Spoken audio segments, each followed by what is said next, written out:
Às vezes a pessoa nem sabe o que ela quer. O que você quer? Ah, não sei. O que te faz feliz? Não sei. A pessoa não sabe nem o que ela quer, onde que ela quer chegar. É quase impossível você conseguir sustentar uma atividade no longo prazo se você não tiver um motivo claro.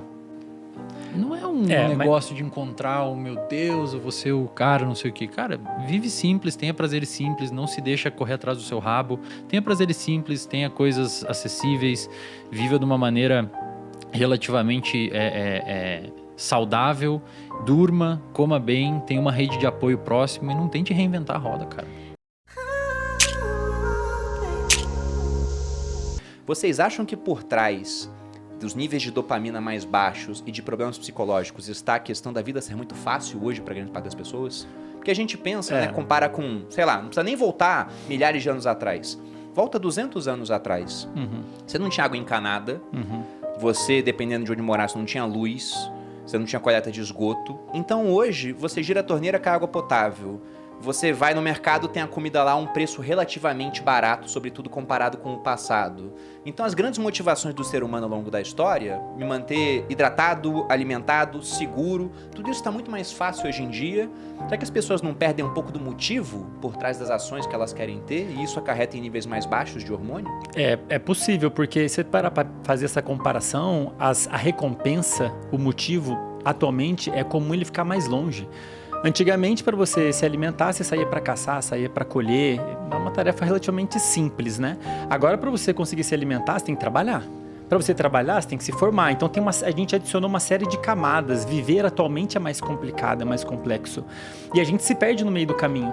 Tem uma regra geral dessa tal dopamina que é a seguinte: quanto mais longe a recompensa tá, menor é a tendência de você liberar a tal dopamina. Quanto mais longe está o motivo, a recompensa, mais difícil é você se motivar para ir buscá-la. Seu cérebro meio que não gosta de perder tempo, de gastar tempo, tá muito longe. Então, e a gente olha que na realidade atual, né, as pessoas entram na faculdade. Entram por quê?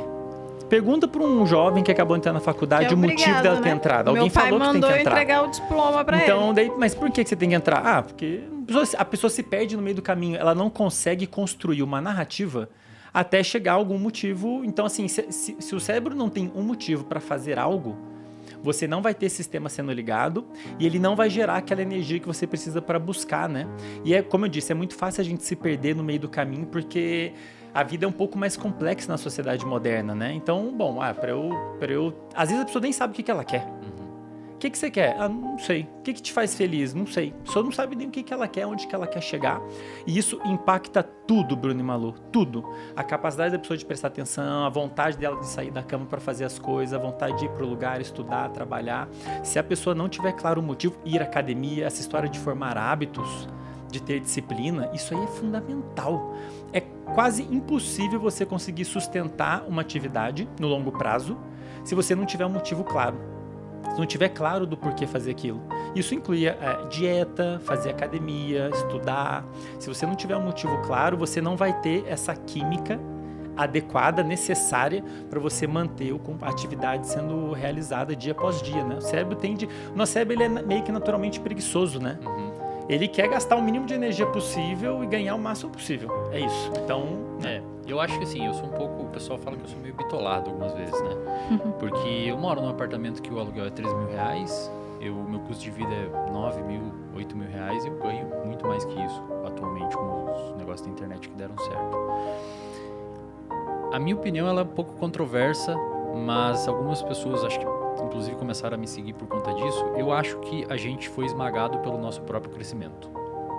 Eu ia dizer que eu discordo do Andrei, mas você já vai dizer. Não sei se não necessariamente eu discordo dele. Não é discordar. Não discordo, acho que é junto, só uma outra visão. Complementar. É uma outra visão. Então depois eu discordo de você. Né? Tá, vou guardar aqui. Já que ele não discorda, eu discordo. Ninguém aqui tá falando pra gente voltar a ser caçador-coletor, até porque naquela época, com 24 anos, você perdia os dentes por falta de vitamina e morria com 35 com alguma inflamação. Ninguém tá falando isso, pelo amor de Deus. O que a gente tá falando é que a gente passou um pouquinho do que seria usar as tecnologias atuais, por exemplo, de produção de alimentos, empacotamento de alimentos, água encanada, etc. criação de telefones e aplicativos para pegar comida, eu acho que a gente passou um pouco o próprio peso da tecnologia e da modernidade acabou voltando contra nós de alguma forma e a gente está como consequência uma epidemia de um monte de problema que poderia ser evitado. Se você entrar hoje num postinho de saúde, grande parte dos pacientes que estão ali em fila de espera, eles vão ter o que a gente chama de doenças crônicas não transmissíveis. Obesidade, sobrepeso, diabetes, dislipidemia. Obesidade, se você entra na OMS lá, você vai ver que diz assim, obesidade é uma doença multifatorial. Doenças metabólicas no geral. É totalmente evitável. A OMS tem isso no site deles. E a gente passou, cara. A gente hoje, o peso do nosso desenvolvimento tecnológico está esmagando nós mesmos e a gente está ferrando. Fizeram cagada no meio do tempo aí, ninguém percebeu, e aí a gente tem que às vezes vir no podcast para avisar o pessoal, eu tenho uma opinião muito singela para minha vida. Eu vou esperar o RD ficar com 100 mil alunos, vou ficar multimilionário e vou morar no mato, comer banana no cacho, assim, e estudar. Não, o que eu ia dizer que eu discordo, e eu acho que o Bruno concorda comigo, é que eu não acho que é mais difícil viver hoje. Na verdade, é mais fácil viver hoje, porque a gente eliminou todos os problemas que antes a gente tinha. Pô, sobreviver era difícil pra caramba. E hoje em dia, a pessoa parada aqui, tipo, ela vai sobreviver fácil, porque tem abundância de comida, tem segurança, querendo ou não. Aí o povo fala, mesmo mas que ela não trabalha, ela pode se cadastrar pra receber algum auxílio. Algum auxílio. Então, o pessoal, geralmente, o Bruno sempre fala isso, eu tô roubando todas as falas dele, que ele fala, nossa, Casamento é isso, Bruno. É porque ele rouba as minhas também, então é tranquilo. As pessoas sempre falam, nossa, mas era muito mais perigoso antigamente, você morria, não sei o quê. Hoje em dia, né? Hoje em dia tem assalto, tem não sei o quê. E não, porque hoje, antigamente, você podia morrer comido pelo leão, você podia morrer de fome, de sede, você podia morrer na guerra, depois de alguns momentos. Matava muita gente até a década de 70. Não tinha nem penicilina, né? Não tinha nada. Eu não quis dizer que hoje... Deixa eu terminar de discordar de você, por favor. Claro. Então, o que aconteceu? A gente resolveu boa parte da pirâmide de Maslow, né? A gente resolveu os nossos problemas principais e mais difíceis, e agora tá dando tempo e sobra tempo, né? Muito mais, sobra tempo pra gente ficar focado, por exemplo, na motivação. O que é a minha... que o pessoal adora? O propósito. Meu propósito de vida. E aí o pessoal fica nessa busca e aí não acha, porque não é tão simples assim, sei lá, se existe realmente esse propósito de vida, se é preciso você se apegar a isso. E aí, no final das contas, ela esquece que o básico precisa ser feito e começa a achar outros problemas quando, na verdade, tem, né, uma vida que você precisa servir, fazer, ajudar o outro, fazer seus hábitos saudáveis ali, básicos, dormir bem, comer bem. Trabalhar, cara. Trabalhar. Falando de trabalho, cara, a gente foi selecionado para executar coisas. Você tem que trabalhar, velho. Não, porque o meu chefe, não sei o que. Cara, tem que trabalhar, cara. Trabalhar te dá autoeficácia, te dá função.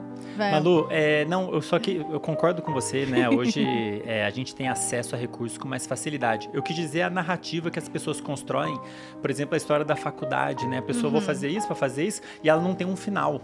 O propósito várias que elas estão camadas. buscando. E às vezes é mais fácil a pessoa focar no mais simples, né? Tô aqui com as pessoas, isso aqui me faz bem e tudo mais. Meu pai, o propósito de vida do meu pai era fazer a família dele prosperar, né? Criar os filhos dele e ele se apegou a isso. Então não era um negócio macro, gigantesco. E para ele aquilo serviu, né? Ótimo, porque precisa maravilha. de motivação. Exato. A minha motivação hoje, o meu propósito também é fazer meu marido feliz. Daqui a pouco eu vou ter uma família. Eu quero, né, fazer os meus filhos crescerem bem, saudáveis e bem educados e tudo mais. E dar ajuda para minha família. Então eu tenho um propósito que no geral é simples, né? Me manter saudável, mas as pessoas estão em busca, eu acho que isso é muito da nossa geração agora, que se perderam um pouco de buscar esse propósito macro, que não precisa. Eu tenho uma aula no RD chamada Sociedade Emburrece a Concorrência, é o nome da aula. E lá eu deixo muito claro, eu falo, pessoal, a vida, pelo menos na minha análise, é você ter prazeres em coisas relativamente simples, adquirir conhecimento para você ter ferramenta e repertório para conseguir executar comportamentos e principalmente dentro disso tudo você formular e conviver num ambiente com pessoas que estão de acordo com aquilo que você acha que é correto, porque o ambiente modula o seu comportamento pra caramba, então você vive no meio de pessoas com uma mentalidade e você é arrastado pra média daquilo. Não é um negócio de encontrar o meu Deus, eu vou ser o cara, não sei o quê. Cara, vive simples, tenha prazeres simples, não se deixa correr atrás do seu rabo, não vira uma pessoa que com 60 anos tem que correr atrás porque nunca economizou dinheiro, nunca investiu dinheiro e tem que fazer plantão e tem que trabalhar um monte, não sei o quê, e custar uma vida que é muito cara.